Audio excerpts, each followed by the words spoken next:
हाँ तो स्टूडेंट, पिछले वीडियो में हमने सारणिक की प्रॉपर्टीज़ के बारे में पढ़ा था और उसका 4.2 एक्सरसाइज का एक क्वेश्चन देखा था। अब हम इस वीडियो में आज बाकी के क्वेश्चन सॉल्व करना सीखेंगे। इससे पहले मेरा निवेदन है कि आप मेरे चैनल को सब्सक्राइब करें और लाइक करें। तो ये क्वेश्चन है क्वेश्चन नंबर 2, ठीक है। इसके एलिमेंट है और इसको बिना प्रसार किए, प्रसार इसका नहीं बोलना है, केवल सारणिक के जो गुणधर्म होते हैं, जो प्रॉपर्टीज बताई थी, वो प्रॉपर्टी का यूज करके इसको 0 के बराबर दिखाना है, ठीक है। तो देखें,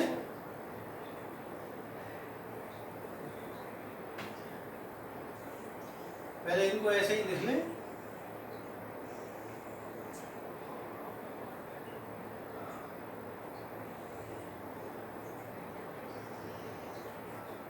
और साथ ही साथ इसमें ये देखें कि हम कौन सा प्रसार, कौन सा गुण, कुछ भी हम लगा सकते हैं जिससे कि जो हमारी गुण होते हैं उनके आधार पे इसका कुछ निष्कर्ष निकाला जा सके।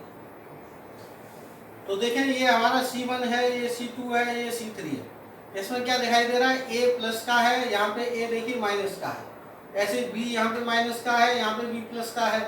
C यहाँ माइनस का है, यहाँ C प्लस का है। तो प्रत्येक जो भी ये संख्या लिखी हुई है, एक प्लस की है, एक माइनस की है। और हम जानते हैं कि अगर हम इन सबको जोड़ेंगे तो ये सब कट जाएंगे, 0 हो जाएगा। तो यहाँ पे हम प्रॉपर्टी लगाएंगे कि C1 की जगह C1 plus C2 plus C3 तीनों जो स्तंभ है उनके संगत अवयवों को जोड़ दिया जाए। इसकी जगह आप R1 plus R2 plus R3 भी कर सकते हैं, देखें, तब भी वही वाली बात आएगी। तो कोई सा भी एक ऑपरेशन लगा दें तो देखिए क्या हो जाएगा, A minus B plus B minus C और प्लस C माइनस A। बिल्कुल सेम देखिए, ये भी यहीं पे है, B minus C plus C minus A plus A minus B। इसके देखें, C minus A plus A minus B plus B minus C। C2 वाले जो अवयव है वो सेम यही रहेंगे, B minus C, C minus A minus B, C minus A minus B और ये B माइनस C। अब यहाँ देखें, A से A कट जाएगा, ये पॉजिटिव है, ये नेगेटिव है, ये C से C कट जाएगा, B से B कट जाएगा। सेम इसी प्रकार से ये सभी एलिमेंट कट जाएंगे। तो हमारे पास जो सारणी बचेगी वो क्या, 0 0 0 और B minus C, C minus A और ये A minus B, C minus A minus B और B माइनस C। अब आप सारणिक का गुणधर्म याद कीजिए। उसका एक गुण बताया था कि अगर किसी सारणिक के किसी पंक्ति या स्तंभ के सभी अवयव शून्य हो तो उस सारणिक का मान शून्य होता है। तो इस गुण के आधार पर देखें, ये जो हमारी सारणिक प्राप्त हुई है, इसका ये पहला कॉलम C1 सभी क्या है, 0 0 0। तो इस C1 के सभी अवयव कैसे हैं, 0, इसलिए इस सारणिक का मान क्या हो जाएगा, 0। और ये सिद्ध हो गया, ठीक है। Question number 3। हाँ तो स्टूडेंट, ये है हमारा क्वेश्चन नंबर 3। 2 7 65 3 8 75 5 9 86। इसको हमें दिखाना है कि इसका मान क्या होगा, 0 होगा। और सेम इसी तरह से कि कुछ भी ऑपरेशन लगाने तो थोड़ा सा सोचना पड़ेगा कि कुछ क्या हो सकता है। और कोई ज़रूरी नहीं है कि आप एक बार में जो आप सोचें और ऑपरेशन बिल्कुल वैसा ही समझ में आ जाए जैसा प्रॉपर तरीका है। तो हो सकता है आप अपने आप लगाएंगे तो 1-2 बार में आएगा। लेकिन देखें यहाँ कुछ, तो देखिए यहाँ कुछ ऐसा किया जाए, C3 की जगह C3 और इसमें से देखिए इसे घटाएं, 65 में से 2 घटाएं, कितना बचेगा, 63। और 63 7 का मल्टीपल है, 7 और 63, है ना। सेम अब यही यही संबंध हमें बाकी संगत अवयव में मिलना चाहिए। जैसे यहाँ है 75, वैसे 3 घटाएंगे तो 72, और 72 में 8 का भाग देंगे तो 9 बार यहाँ पे भी आएगा। सेम यही देखिए यहाँ पे दिखाई दे रहा है, 86 में से 5 माइनस किए तो 81, और 81 में 9 का डिवाइड करेंगे तो फिर भी 9 ही आएगा। तो यहाँ पे एक ये ऑपरेशन लगा सकते हैं कि C3 माइनस C1, पहले C3 में से C1 को घटाया और साथ ही साथ 9 इंटू C2, C2 में 9 का गुणा करके वो भी घटाया। तो देखें आप C1 तो यही रहेगा, क्योंकि ये जो कुछ भी हम कर रहे हैं ये केवल किसकी जगह पर कर रहे हैं, C3 की जगह पर कर रहे हैं। C2 भी यही रहेगा। अब यहां देखें C3 65 माइनस C1 2, और माइनस 9 इंटू 7। तो यहां देखिए क्या हो जाएगा, 9 7 63, ठीक है, और 63 में माइनस के 2 तो माइनस के 65, ये पूरा अवयव हो जाएगा 0। सेम इसी प्रकार से यहाँ देखें 75 माइनस 3 माइनस 9 इंटू 8, सेम यहाँ 81 माइनस 5 माइनस 9 इंटू 9, और इसको यहीं पे लिख दे रहा हूँ छोटा सा, 2 3 5 7 8 9, और ये 0 हो गया, ये 0 हो गया, ये 0 हो गया।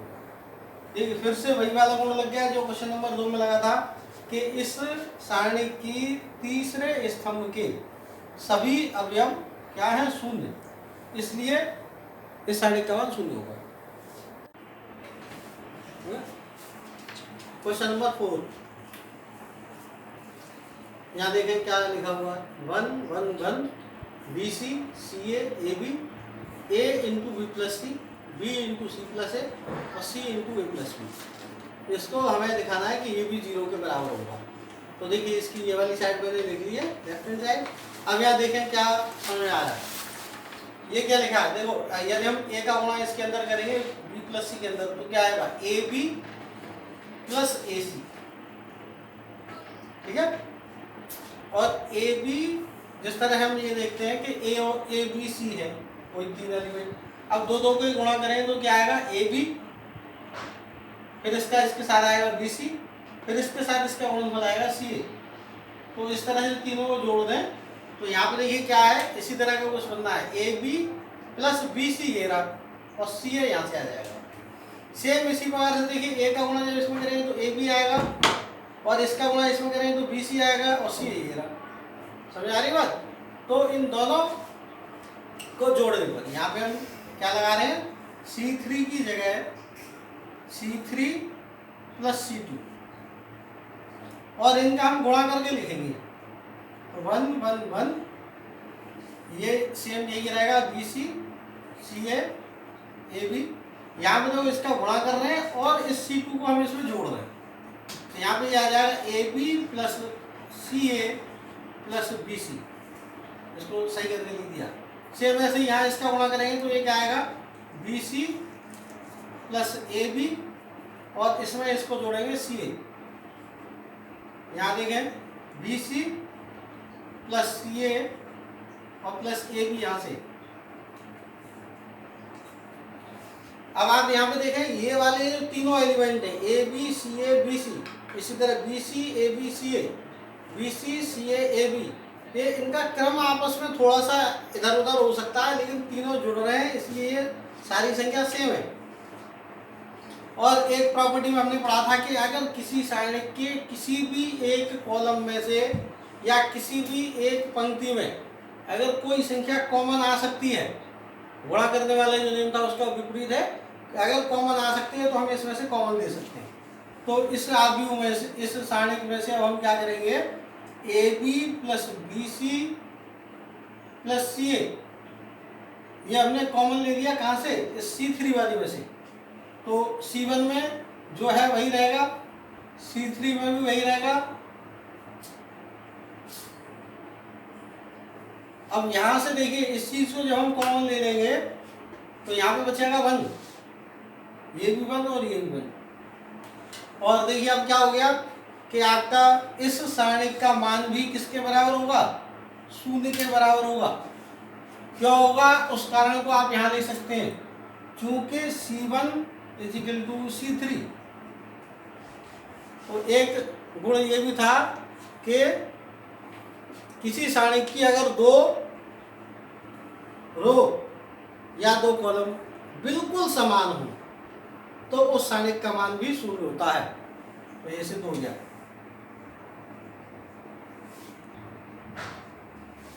हाँ, तो स्टूडेंट देखिए ये क्वेश्चन नंबर 5 है हमारा, B + C, C + A, + B, Q + R and so on. इसको हमें इसके बराबर सिद्ध करना है कि इस सारणिक का मान इसके बराबर होगा। ठीक है, तो इसको देखिए मैं दोबारा नहीं लिख रहा हूँ, इसको यहीं से मान ले रहे हैं कि ये हमारी लेफ्ट हैंड साइड है ही। ठीक है, और देखें हम क्या कर सकते हैं इसमें। यहाँ C1, C2, C3 में इस तरह से संगत अवयव में कोई खास रिलेशन नहीं दिखाई दे रहा है, लेकिन इनको देखें कि ये और ये, इन सबको अगर हम जोड़ते हैं तो कुछ एक चीज आएगी, जैसे A और A 2A, B और B 2B, C और C 2C। तो क्या आ जाएगा, 2A + 2B + 2C। एक थोड़ा ठीक ठाक की चीज बन रही है। बिल्कुल सेम इसी प्रकार से यहाँ पे इनको जोड़ें तीनों को, तो P + P 2P, Q + Q 2Q 2R, ऐसे यहाँ। ठीक है, तो यहाँ पे हम क्या कर रहे हैं, एक ऑपरेशन लगा रहे हैं, R1 की जगह लगा रहे हैं R1 + R2 + R3। और देखिए लगा देते हैं तो ये वाली बात समझ आएगी। देखो मैं यहाँ अलग से जोड़ के दिखा दे रहा हूँ, फिर इसको डायरेक्ट यहाँ लिख देंगे कि यहाँ पे B + C प्लस ये C + A और प्लस ये A + B। जब हम इन सबको जोड़ेंगे तो A और A 2A, B और B 2B और C और C 2C, और इसमें से 2 को हम कॉमन ले लें तो इस चीज को हम ऐसे लिख सकते हैं। ठीक है, तो क्या हो जाएगा, 2 कॉमन ले लिया, A + B + C। बिल्कुल सेम इसी तरह से इनको जोड़ेंगे तो यहाँ पे क्या आ जाएगा, 2P + Q + R, और यहाँ जोड़ेंगे तो आ जाएगा 2X + Y + Z। ठीक है, और यहाँ तो बाकी इसमें R2 में और R3 में अब यही चीज रही। ठीक, अब देखिए एक चीज और दिखाई दे रही है कि ये जो R1 है इसमें 2 यहाँ पे भी आ रहा है, यहाँ पे भी आ रहा है, यहाँ पे भी आ रहा है, और जो हमें सिद्ध करना है उसमें 2 बाहर कॉमन ले लिया गया। तो देखो यहाँ से हम 2 कॉमन भी ले सकते हैं, तो उस चीज को मैं यहीं पे कॉमन ले ले रहा हूँ। इस तरह से वीडियो है तो आपको समस्या नहीं आएगी, पहले समझ आएगी आप, और 2 यहाँ पे आ गया। ठीक है, अब देखिए यहाँ पे क्या बच रहा है, B, है ना। अब हम क्या करते हैं, R2 की जगह R1 - R2। ठीक है, और साथ ही साथ R3 की जगह R1 - R3। देखो A और B इसमें से घटाएंगे तो यहाँ C बचेगा, यहाँ पे देखो इसमें से इसे घटाएंगे, C और A को घटाएंगे तो B बचेगा। तो ये 2 चीज हमारी से ठीक बन जाएंगे।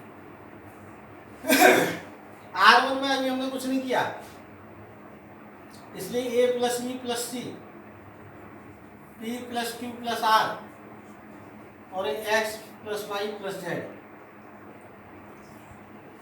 अब यहाँ पे समझो R1 - R2, R1 का अवयव यह है A + B + C, R2 का अवयव यह है, इसको घटाना है R2, तो माइनस इस तरह से लिखेंगे C + A, और इस माइनस का जब हम इसके अंदर हुआ करेंगे तो एक पूरी संख्या कैसे हो जाएगी, माइनस की, और देखो C से C कट जाएगा, A से कट जाएगा, बचेगा केवल क्या, B। बिल्कुल सेम इस प्रकार से यहाँ से आर कट जाएगा, पी से पी कट जाएगा, बचेगा क्यू। और यहाँ से देखिए जेड और एक्स कट जाएगा, बचेगा क्या, वाई। बिल्कुल इसी प्रकार से R3 में क्या करना है कि R1 माइनस R3, देखिए ए से ए कटेगा, बी से बी कटेगा, बचेगा क्या, सी। यहाँ पी से पी कटेगा, क्यू से क्यू कटेगा, बचेगा आर। और इसी तरह यहाँ से बचेगा जेड। तो देखिए बहुत कुछ आ गया, 2 बाहर आ गया, ये वाली लाइन सही हो गई, ये वाली लाइन सही हो गई। अब केवल बची R1। इस R1 को अभी और सही करना पड़ेगा। तो इसके लिए देखिए क्या कर सकते हैं। अब देखो यहाँ पे ए रखना है, केवल ये हटाना है, बी हटाना है, सी हटाना है। तो देखिए समझ में आ रहा होगा क्या करना पड़ेगा। अब करेंगे R1 की जगह R1 माइनस R2 और माइनस R3। बात समझ आई। इस a प्लस बी प्लस सी में से इस b को माइनस कर दें और इस c को माइनस कर दें तो बचेगा a। ऐसे यहाँ पे बचेगा p और यहाँ पे बचेगा केवल x। तो देखिए 2 ऐसे ही लिखा रहेगा।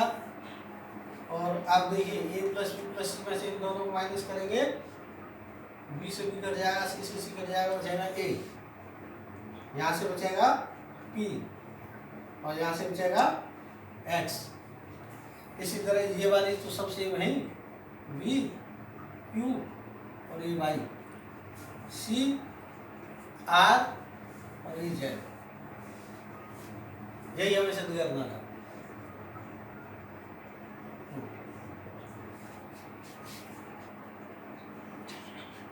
तो बच्चों क्वेश्चन नंबर 6 से लेकर 14 तक जो क्वेश्चन है उन्हें सिद्ध करने वाले हैं। और मेथड वही है कि सारणिकों के गुणधर्मों का प्रयोग करके सिद्ध करना है। तो देखिए जिस क्वेश्चन में 0 है उसमें तो कोई ना कोई प्रॉपर्टी लगा के भी डायरेक्ट हो सकता है, और कुछ सिद्ध करने वाले होते हैं तो उसमें डायरेक्टली हल नहीं करना है, कुछ पहले सारणिक की जो गुणधर्म है पहले उनको प्रयोग करना है और उससे उस क्वेश्चन को हम सरल बनाते हैं। जब वो सरल हो जाएगा उसके बाद उसके यदि आवश्यकता है तो उसका प्रसाद भी खोलना पड़ेगा किसी किसी में। तो यहाँ देखें लेफ्ट हैंड साइड। अब अगर आप इसका डायरेक्टली प्रसाद खोल देते हैं तो हो सकता है 0 आ जाएगा, कोई बात नहीं है, लेकिन एग्जाम में उसके नंबर सही नहीं मिलेंगे। इसलिए हमें कुछ ना कुछ प्रयास करना है। सपोज करो इस सारणिक को हमने कुछ मान लिया, 0 a minus B minus a 0 minus C B C 0। और देखिए आप इसमें देख रहे होंगे कि ये कुछ स्पेशल वाले सारणिक सी लग रही है। जैसे आगे में था कि कुछ ऐसे होते हैं जिनके डायगोनल वाले एलिमेंट 1 होते हैं, किसी के 0 0 होते हैं, इस तरह का कुछ। तो देखिए इसमें क्या, हम इसके प्रत्येक स्तंभों में से, जैसे वो यहाँ माइनस का ए है, ये प्लस का है, ये बी प्लस का है, ये वाला भी माइनस का है, यहाँ ये सी प्लस का है, ये सी माइनस का है। तो इसमें केवल माइनस का ही कुछ ना कुछ गड़बड़ है। तो इसके देखिए इस कॉलम में से यहाँ लिखूंगा प्रत्येक स्तंभ में से -1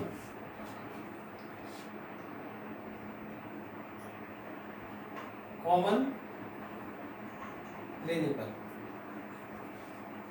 तो देखिए यहां से अगर हम माइनस कॉमन लेंगे तो माइनस का 1 ये इस तरह से आ जाएगा।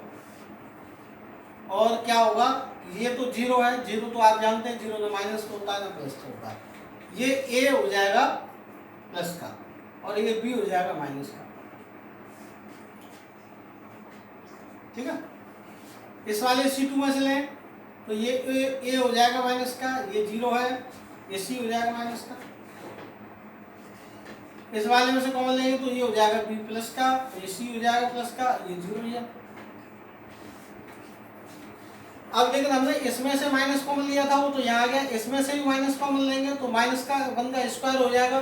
तो इसमें से भी माइनस कॉमन लिया था तो -1 की पावर 3 हो जाएगी। और वो कुल मिला के क्या होगा कि -1 ही रहेगा, या माइनस का चिन्ह ऐसे भी लगा सकते हैं। और अब इनके क्या कर दें, रो को कॉलम में बदल दें और कॉलम को रो में बदल दें। ठीक है, तो यहाँ पे मैं बदल दे रहा हूँ 0, ये जो रो थी फर्स्ट, इसको हमने फर्स्ट कॉलम बना दिया, सेकंड रो थी इसको सेकंड कॉलम बनाया, और ये जो फर्स्ट थर्ड थी इसको थर्ड कॉलम बनाया,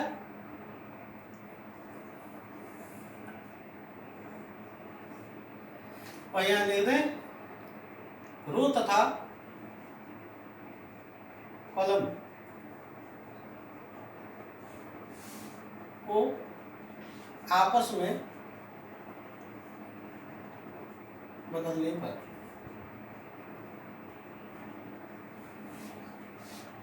तो देखिए इधर तो ये डेल्टा था ही,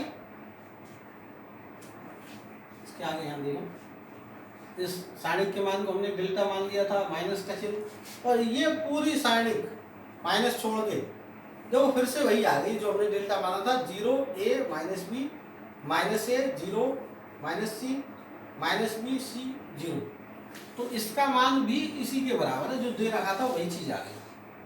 अब यहाँ से आप ये समझें कि इस माइनस डेल्टा को हम इधर ट्रांसफर कर दें, तो डेल्टा प्लस डेल्टा हो जाएगा बराबर 0, और ये 2 डेल्टा बराबर 0, और ये इस सारणिक का मान 0 में 2 का भाग देंगे तो वो 0,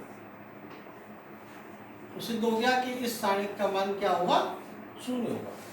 ठीक है,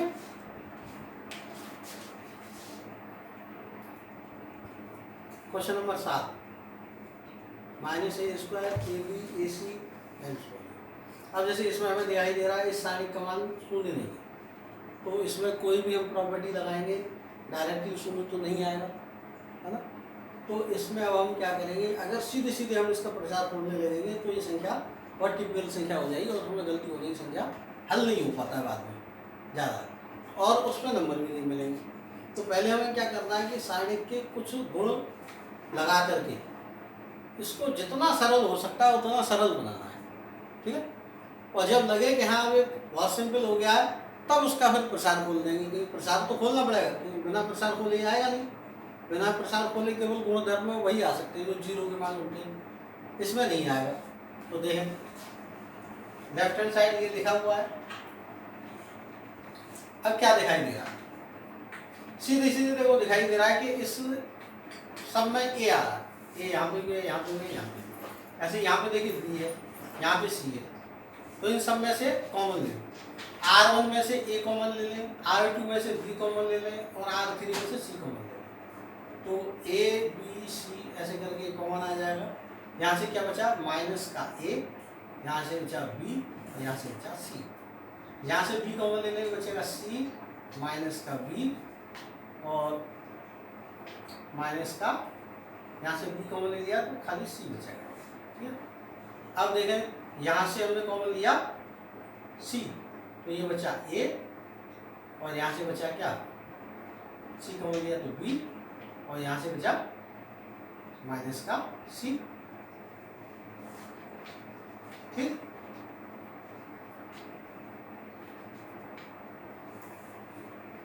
अब देखिए अब क्या दिखाई दे रहा है, अब यहां से हम कॉमन ले सकते हैं बी, और यहां से कॉमन ले सकते हैं सी।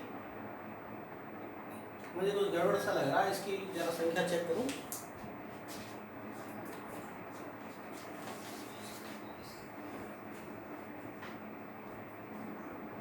चलने दे ना,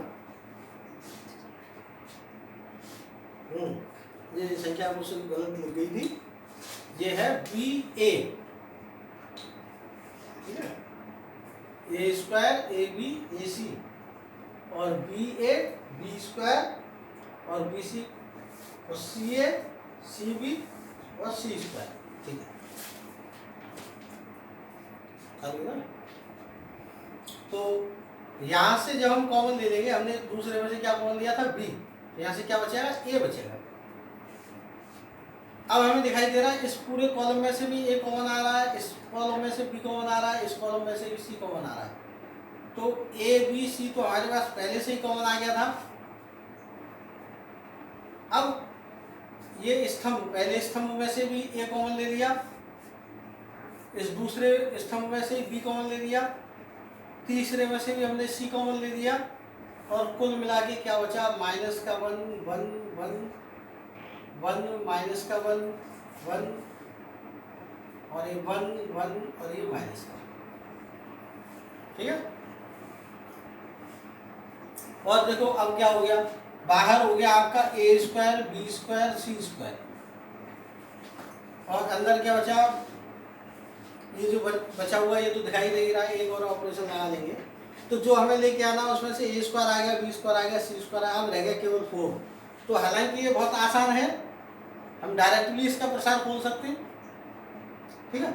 या चाहे तो इसमें एक ऑपरेशन और कुछ लगा दें कि R1 की जगह R1 प्लस R2 कर दें। मतलब हमारा प्रयास ये रहेगा कि किसी सारणी की किसी भी रो या किसी भी कॉलम में मैक्सिमम 2 जीरो आ जाएं।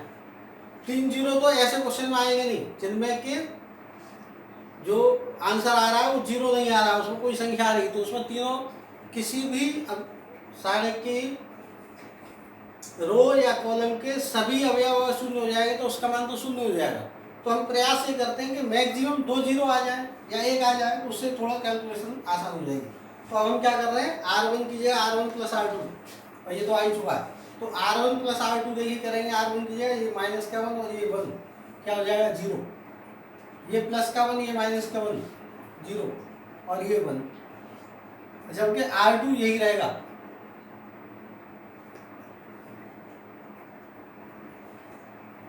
अब हम इसका प्रसार खोल दें, तो देखिए बड़ी आसानी से प्रसार खोलने में अब कोई समस्या नहीं आएगी। ये तो बाहर है, इस जीरो के सापेक्ष प्रसार खोलना नहीं है, माइनस इस जीरो के सापेक्ष भी प्रसार खोलना नहीं है, कि अंदर जो कुछ भी आएगा वो सब जीरो होगा, केवल ये 1 के सापेक्ष खोलना पड़ेगा। तो इसको बंद किया और इसको बंद किया, एक और माइनस ये फॉर्मूले वाला, और ये माइनस एक और आया, ऐसे कुल मिला के ए स्क्वायर बी स्क्वायर सी स्क्वायर, और ये हो गया आपका 1 इंटू 1 प्लस 1 ए स्क्वायर, क्या यहाँ पे ये देखिए ये गड़बड़ हो गया है, जब हम इन दोनों को जोड़ेंगे तो 1 प्लस 1 यहाँ पे हो जाएगा 2, ठीक है। तो ये 2 और ए स्क्वायर बी स्क्वायर सी स्क्वायर, अब ये 2 इंटू